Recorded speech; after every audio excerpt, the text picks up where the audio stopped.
பெராண்டா race banking மற்றும் government தேர்வுகளுக்கான online மற்றும் ஆஃப்லைன் பயிற்சி.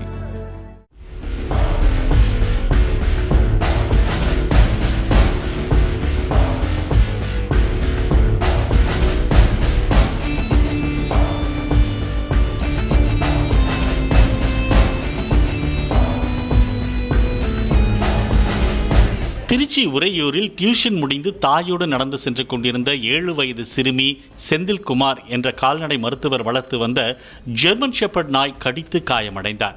வீட்டிற்குள் இருந்த நாய் கேட் திறந்திருந்ததால் வெளியே ஓடி வந்து சிறுமியை கடித்ததாக அப்பகுதியினர் தெரிவித்தனர்.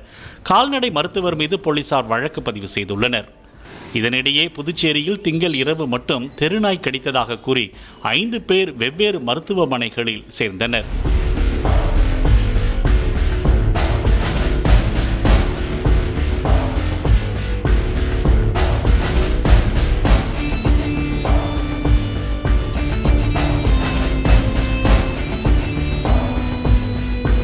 பெராண்டா ரேஸ் பேங்கிங் மற்றும் கவர்மெண்ட் தேர்வுகளுக்கான ஆன்லைன் மற்றும் ஆஃப்லைன் பயிற்சி.